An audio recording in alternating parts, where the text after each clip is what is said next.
আমার কি কোনো রাইট নেই যে আমি নির্বাচন করব না? আমি সারা জীবন আন্দোলন, জিয়াউর রহমানের, আমি নিজে জিয়াউর রহমানের সৈনিক, আমি নিজে জিয়াউর রহমানের হাত ধরে আমরা সেই জাগরণ থেকে শুরু হয়েছে। প্রবাসীতে প্রায় এখন 2.5 কোটি ভোটার হবে। এটা কিন্তু বিএনপির আন্দোলনের ফসল আমি বলবো, কারণ তারেক রহমান এই যে আমাদের ভোটার স্টাবলিশ লিস্ট করার জন্য গত 15 বছর নেতৃত্ব দিয়েছেন, আমরাও আন্দোলন করেছি। লন্ডনে সর্ববৃহত্তর আন্দোলন হচ্ছে বাংলাদেশের পরে, এবং আপনি দেখবেন যে আপনার হাই পার্ক কর্নারে লক্ষ মানুষ একসাথে হয়ে হাসিনা বিরুদ্ধে আন্দোলনে 7 কিলোমিটার মার্চ করে ব্রিটিশ প্রধানমন্ত্রী কার্যালয় ঘেরাও করেছে এবং 4.5 ঘন্টা অবরুদ্ধ ছিল ব্রিটিশ প্রধানমন্ত্রী। তারপর দেখেন আপনি ট্রাফালগার স্কোয়ারে লক্ষ মানুষ, সেখানে কোমলমতি ছাত্রছাত্রীদের পক্ষে আমরা অবস্থান নিয়েছি। বিএনপি সর্ববৃহত্তর আন্দোলন করেছে ইউরোপিয়ান ইউনিয়নের সামনে, আপনার জেনেভা কনভেনশনে আমরা অ্যাটেন্ড করেছি এবং বাংলাদেশের পক্ষে আমরা বক্তব্য রেখেছি, জাতিসংঘেও রেখেছি, আপনার হেইগেও ইন্টারন্যাশনাল পিস কনফারেন্সে আমরা করেছি। ইভেন আপনার যখন দেখেন প্রত্যেকটা আন্দোলনে সাংবাদিকদের উপরে যে জুলুম, অন্যায়, অবিচার, অত্যাচার হয়েছে, এটার বিরুদ্ধেও আমরা সেই সরকারের বিরুদ্ধে আমরা আপনাদের পক্ষে আমরা অবস্থান নিয়েছি। সাগররুনির বিচারের জন্য আমরা একাধিকবার জাতিসংঘে আমরা কথা বলেছি। আমরা এই যে আপনার হেইগে এক্সট্রা জুডিশিয়াল কিলিং ডিপার্টমেন্টে তাদের সাথে আমরা যোগাযোগ করে আমরা আপনাদের কথা বলেছি। তো আমরা আপনারা মিলেই কিন্তু এই রাষ্ট্র এবং আগামী নির্বাচনের জন্য আমি মনে করি যে এখনও যারা, আমরা তো বলছি না যে প্রবাসীদের কোনো কোটা তো বিএনপি দিচ্ছে না বা কোনো দলিত করছে না, তাহলে আপনার প্রবাসীদের আমরা তো কোটা আসবো না। আমরা যদি আসি যে আমরা নিজেদের যোগ্যতায়, প্রবাসীরা যখন তার এলাকায় আপনি যখন সাংবাদিকের রিপোর্ট হবে, যদি সাংবাদিকরা ন্যায় নীতিভাবে যদি আপনি রিপোর্ট দেন, আমার বায়াসড রিপোর্ট এই এক বিষয়, ম্যানেজ পার্টিদের পক্ষে আপনারা রিপোর্ট দিবেন এটা আরেক বিষয়।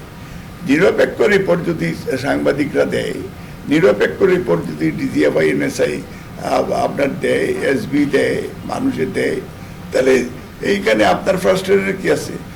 আমি তো এই লন্ডন থেকে তো ইলেকশন করবো না, আমি তো করলে দক্ষিণ বা ফেঞ্জুয়েন্স বারাগঞ্জ থেকে করবো। তো আপনার ক্যাপেবল থাকলে জনগণ আপনাকে যদি ইয়ে করতে আপনি আসেন, এখানে চ্যালেঞ্জ হোক। তো এখানে ফ্রাস্ট্রেটেড কি আছে?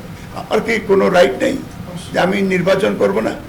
আমি সারা জীবন আন্দোলন, জিয়াউর রহমানের, আমি নিজে জিয়াউর রহমানের সৈনিক, আমি নিজে জিয়াউর রহমানের হাত ধরে আমরা সেই জাগরণ থেকে শুরু হয়েছে। আমি জাতীয় যুব সংস্থা জিয়াউর রহমানের সময় সিলেটের প্রেসিডেন্ট ছিলাম। আমি উত্তরবঙ্গ গণভবন নাটোরের 7 দিনের সেই প্রশিক্ষণে এই আব্বাস ভাই, গসরদা, ওনারাও ছিল, আমি ওনাদের সাথে ছিলাম, আরিস ভাই ছিল। আমরা এই জিয়াউর রহমানের সেই সার্টিফিকেট এখন আমার কাছে আছে। 79 Canada world youth leadership training আমি করেছি।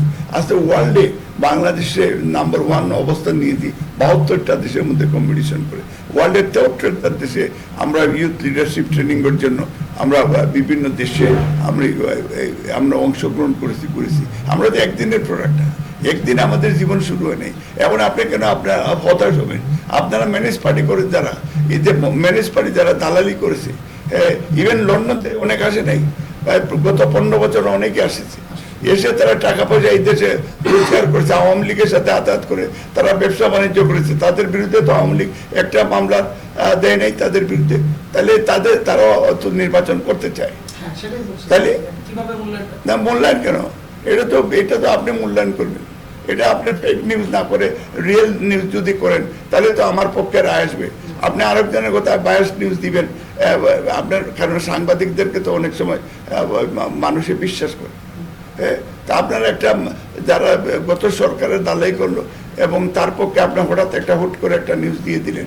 তো এখন যারা সত্যিকার অর্থে যারা ট্রুলি ইয়ে করতে চায় দেশের প্রতি, যারা তাদের ভালোবাসার রেসপেক্ট দিয়ে তারা করেছে, তো এই বিষয়টা আপনাদের দেখতে হবে।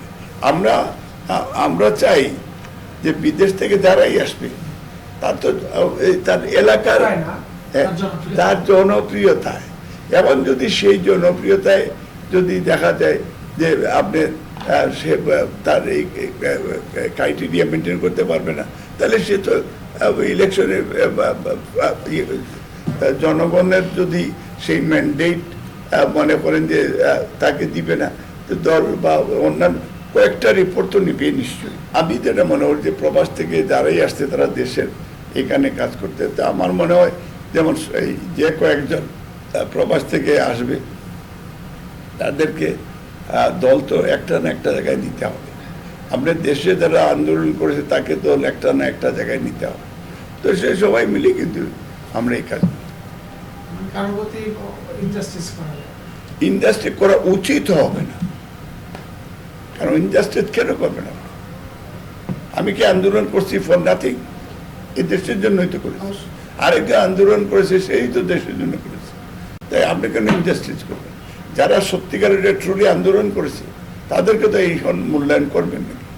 না যারা ওই যে আপনার কচৌবলের মতো কোনো সময় খোল্লা বাইর করে কোনো সময় আবার খোল্লা ভিতরে নেই, তাদেরকে মূল্যায়ন করবে।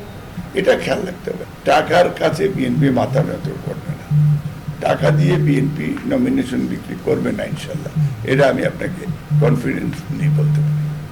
বান্ডেল থাকলে প্রতি সেনমানিতে টাকা বাঁচবে। বিকাশ সেনমানি বান্ডিল কিনে জিতুন প্রতি লেনদেনে।